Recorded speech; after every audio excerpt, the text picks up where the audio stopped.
तो फाइनली दोस्तों चाइना के गुंजाओ में पहुंच चुका हूं 137वें कैंटन फेयर में। साल में 2 बार लगता है, एक अप्रैल में और दूसरा नवंबर में। आने से पहले आपको बहुत सारी तैयारी करनी पड़ती है, जैसे फ्लाइट हो गया, होटल हो गया, कहाँ जाना है, कहाँ रुकना है, क्या खाना है। इसका गूगल का इसका जो मैप होता है वो आपको ऑफलाइन डाउनलोड करना पड़ेगा। तो 137 में आपको कैंटन फेयर में आ चुका हूँ। यहाँ पर देख सकते हैं कितनी सारी यहाँ पे कितना सारा रश लगा हुआ है। सारा तरफ मैं आपको दिखाना चाहता हूँ, ये देखिए। तो अंदर जाके दिखाऊंगा, हॉल में दिखाऊंगा कि आपके लिए क्या यूनिक और खास हो सकता है, कैसे आप बिजनेस कर सकते हैं और किस तरीके से आप इन लोगों से कांटेक्ट कर सकते हैं। तो फिर से दोस्तों आपके लिए इनोवेशंस की तलाश में, नई टेक्नोलॉजी की तलाश में मैं चाइना के गुंजाओ में पहुंच चुका हूं। दोस्तों यहाँ पर आने के बाद जहाँ पर भी जाता हूँ, चाहे कोई लोकल एरिया हो, चाहे कोई मॉडर्न सिटी हो, चाहे कोई मॉल हो, चाहे कोई छोटी सी दुकान हो, चाहे बस स्टैंड हो, चाहे रेलवे स्टेशन हो, चाहे पब्लिक का कोई भी ट्रांसपोर्टेशन का एरिया हो, दोस्तों एक तरह का मैकेनिज्म लगा हुआ है। एक तरह का इस तरह का डब्बा का ये डब्बा देख सकते हैं, इसमें एक छोटी सी चीज़ देख पा रहे हैं, इससे लोग पैसे कमा रहे हैं। और जो बड़ी कंपनी है जिन्होंने इसको बनाया है वो उनके अकाउंट में पैसे गिरते जा रहे हैं, वो ऑटोमेटिक तरीके से। वो किस तरीके से काम चल रहा है दोस्तों, ये जो टेक्नोलॉजी है ये भारत में भी होनी चाहिए और बड़ा ही धूम मचा रखा है इस छोटी सी चीज़ ने। तो किस तरीके से ये काम कर रही है और क्या चीज़ है, प्लीज़ वीडियो को छोड़ के बिल्कुल ही मत जाना। जैसा कि मुझे आप जानते हैं कि मेरा चैनल अजीत बिजनेस आइडियाज के नाम से है। भाई से मिला मैं, तो चाइना में जॉब करते हैं, अथर्व जी हैं। अपने चैनल का नाम बताइए एक बार। मेरी चैनल का नाम है अथर्व माहेश्वरी। मैंने अपनी चैनल का अपने ऊपर ही नाम रखा है और मैं चाइना से रिलेटेड काफी सारे बिजनेस आइडियाज और चाइना कैसे आना है, कैंटन फेयर में हम खड़े हैं, यहाँ कैसे आना है, तो उसके सारे वीडियोस वगैरह हम बनाते रहते हैं। जी जी जी, थोड़ा साइड में हो जाएंगे, वीडियो चल रही है हमारी भाई। तो इस तरीके से पब्लिक का फुटफॉल यहाँ पे कंटिन्यू चलता ही जा रहा है। तो हम बेसिकली हम इस कॉन्सेप्ट को मार्केट में, हमारे इंडिया मार्केट में लेकर आना चाहते हैं। तो हम पब्लिक की राय जानना चाहते हैं कि अगर इस कॉन्सेप्ट को मार्केट में लेकर आया जाए तो किस तरीके से रहेगा। फाइनली हम बताना चाहते हैं कि ये प्रोडक्ट क्या है, किस तरीके से काम करता है। दोस्तों ये जो प्रोडक्ट है ये है एक तरह का एक जो मैकेनिज्म, एक जो मशीन बनी हुई है, एक जो डिवाइस है, इसके अंदर पावर बैंक डले हुए हैं।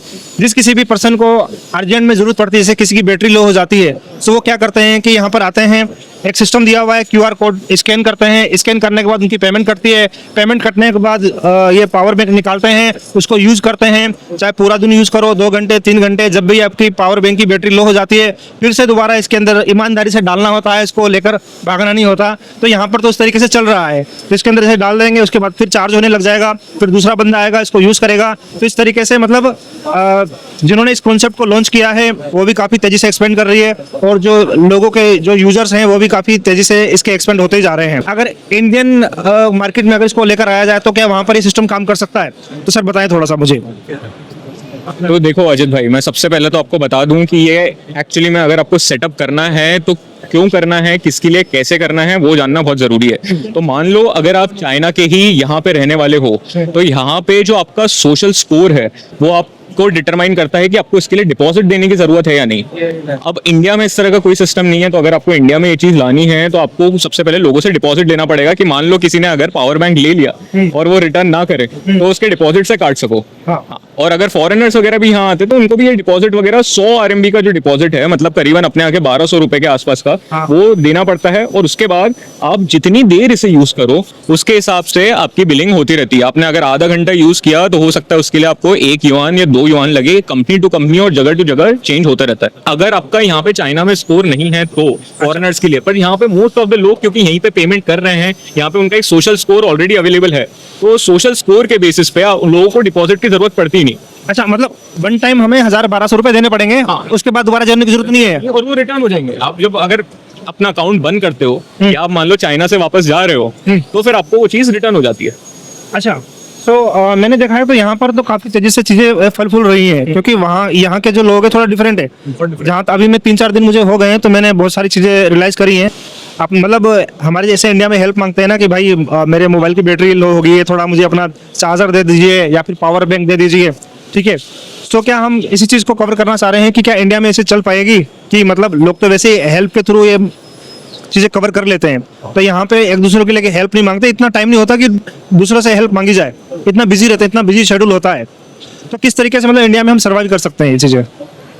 सबसे पहली चीज तो मैं बता दूं कि यार इस प्रोडक्ट की डेफिनेटली हमारे भारत में भी नीड है। वो क्यों है? क्योंकि मैंने काफी बार, जैसे मैं अगर मान लो पब्लिक ट्रांसपोर्ट में भी ट्रैवल कर रहा हूँ, कोई लॉन्ग डिस्टेंस की अगर मान लो बस है या ट्रेन है, तो मैंने लोगों को देखा है एक दूसरे से, रैंडम लोगों से पूछते हुए, भाई आपके पास टाइप सी चार्जर है क्या, आपके पास आईफोन का चार्जर है क्या, ये वो अपने यहाँ काफी नीड है। पर मैं बता दूं अपने यहाँ ये चीज भाईचारा से बहुत ज्यादा चलती है। जैसा आपने बताया कि लोग आते हैं एक दूसरे से हेल्प मांगते हैं और उसके थ्रू ये चीजें चल रही हैं। यहाँ पे ये चीज नहीं है। यहाँ पे क्योंकि ये सब चीजें इतने प्रोफेशनल तरीके से चल रही हैं और लोग तैयार हैं, अगर उनके फोन में बैटरी नहीं है उनको कोई दिक्कत नहीं है कि उनको 50 रुपए देने पड़े और उनको उनके पास एक हैंडी पावर बैंक हो जाए जो कहीं से भी उठाएं, कहीं के भी स्टेशन में डाल दें। आप एक जगह से दूसरी जगह कहीं भी जा रहे हो वहां पे ड्रॉप कर दो, और उसके लिए अगर 50 रुपए भी ले रहे हैं तो यहाँ के लिए कोई बड़ी चीज नहीं है, लोग उसके लिए पे करने को तैयार है। पर मुझे लगता है भारत में अभी भी लोग 50 रुपए इसके लिए देने के लिए, या इनफैक्ट थोड़ा भी पैसा फोन चार्ज करने के लिए देने के लिए तैयार नहीं है, स्पेशली जो चीज फ्री में हो सकती है। तो ऐसा मेरा विचार है कि अभी हमको काफी टाइम लगेगा धीरे धीरे उस स्केल पे आने में कि पीपल को कोई दिक्कत नहीं आएगी, है ना, कि यार ठीक है यार 50 रुपए लग रहे हैं तो ठीक है। अभी लोग ये सोचते हैं कि 50 रुपए फोन में एक बार चार्ज करने से अच्छा है कि 500 रुपए का पावर बैंक ले लें। हाँ, ये भी है, प्लस साथ में जैसे ये पूरी मैकेनिज्म लगा हुआ है, तो ये यहाँ पर जैसे मैंने देखा है कि ये कहीं पर भी लगे हुए हैं, बस स्टैंड पे लगे हुए हैं, जहाँ पर पब्लिक का सुनसान आना जाना भी नहीं है वहाँ पर ये भी लगे हुए हैं।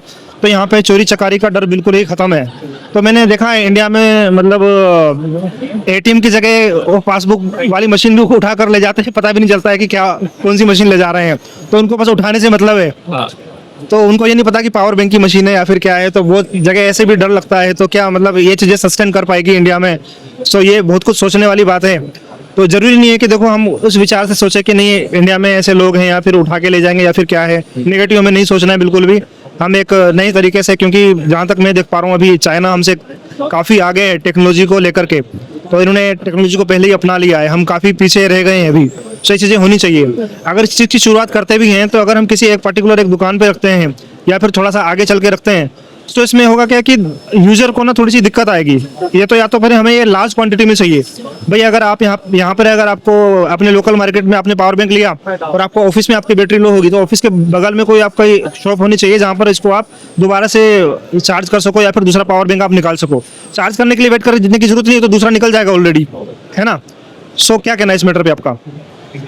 यार मेरा तो बहुत सिंपल सा मैटर है कि ये पर्टिकुलर चीज को वर्क करने के लिए आपको पूरा नेटवर्क चाहिए, ठीक है। लोग अगर मान लो अपने एक ही जगह एक ही मशीन वो रखी है, तो लोगों के लिए काफी इनकन्वीनियंट हो जाएगा कि उसी जगह से ये मशीन उठाओ और उसी जगह पे वो चीज वापस रखो। यहाँ पे क्योंकि पूरे नेटवर्क की तरह एक ही कंपनी सब ओन करती है, तो आपने एक स्टॉप से उठाया दूसरे उस पर रखा, तो ये कन्वीनियंस है लोग जिसके लिए लोग पे करते हैं।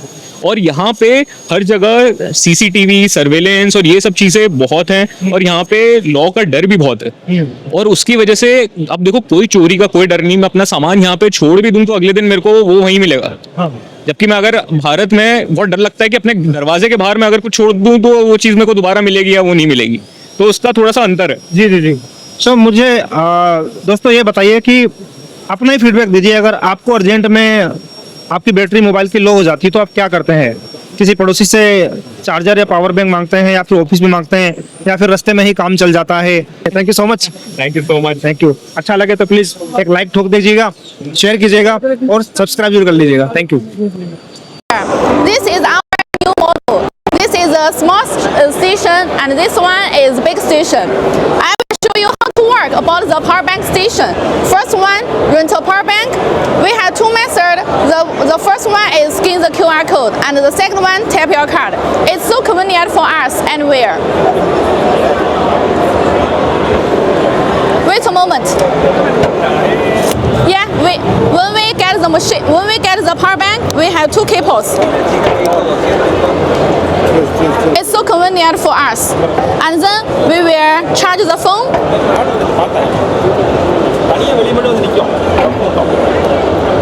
It's okay. When the consumer use the power bank anywhere, and then when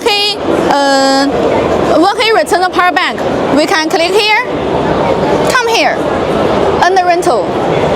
We can insert the power bank into any empty slots, such as here or here. When the consumer returns the power bank, we will get a receipt. we will put the Gmail, and then the consumer will get the commercial invoice. The most important is we can station map and check we have Google Map all over the world. For example, if you buy more than 100 machines in different places, such as in the restaurant, in the bar, and then you can borrow the power bank here and return the power bank there. So I think this business is more popular all over the world. What would be the MOQ? MOQ is 10. 10 pieces? Yes, of course. What is the price for this?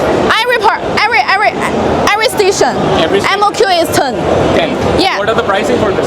This one, 8 slots, roughly 280 USD dollars. 280 US dollars, 280. including all the power banks? Yes, include power banks. And this one is big machine. It roughly 1,800 USD dollars. Yeah, we have also different station all over the world. This one has no screen, but this is our new model. It's a stackable machine. This one also supports touch the screen. And what are pricing for these?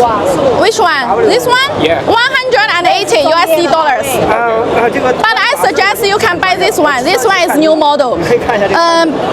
First one, we can choose the language by yourself because different country has different language, such as English, Spanish, and French, and so on. And we can also customize the language in your local. If somebody This- want to their own brand, Yeah. is available. If somebody want to print their own brand, If someone don't return the power bank, No, OEM, ODM. oh yeah, of course we can support OEM and ODM. And then return power bank, go to payment. 我的卡呢？的话，要每一个充电宝要会员。 Yeah, I will show you later. You can come here, rent a power bank, go to payment, and tap your card. I think it's so convenient for us because more and more younger must charge the phone anytime and anywhere. 加一个快充的价格， Payment successful. 因为我 Yeah. 我们这里报一般的这种普通充的。 Yeah, this is fast charging. It has 8,000 mAh. Yeah, on the screen, the consumer can check the station map anywhere. For example, you put this machine in the restaurant, and he can return the power bank in another place. Here, we have two cables. Fast charging. And we also can customize the logo and a logo on the power bank, and here on the power bank and on the station. Such as in your logo, you have own business. It's okay? And the rental. Come here. And the rental. Okay. Yeah, we have got the receipt. We will get the Gmail to the consumer. And we also have how to work and the price. We have so many functions on the screen. So I think the screen is more convenient. Not only we can put the ads and videos on the screen, but also I think it's more convenient for the younger. And I will introduce another important thing. Come here. Yeah, welcome to Baijiu Charging. Yeah, this is our logo from China. We have already to be #1 all over the world. Here, this is our China's backend. This is our own backend in China. In China, we have more than 10,000 machines in China in different locals, such as in the airport, in the restaurant, and in the bar. Look, this is our today's orders. We have more than 9,000 RMB. This is our total order. Yeah, this is our yesterday order. This week and last week. Make money anytime. So I think this business is become more and more popular. So let's begin as soon as possible. Join us, Baijiu Charging. Okay, thanks for listening.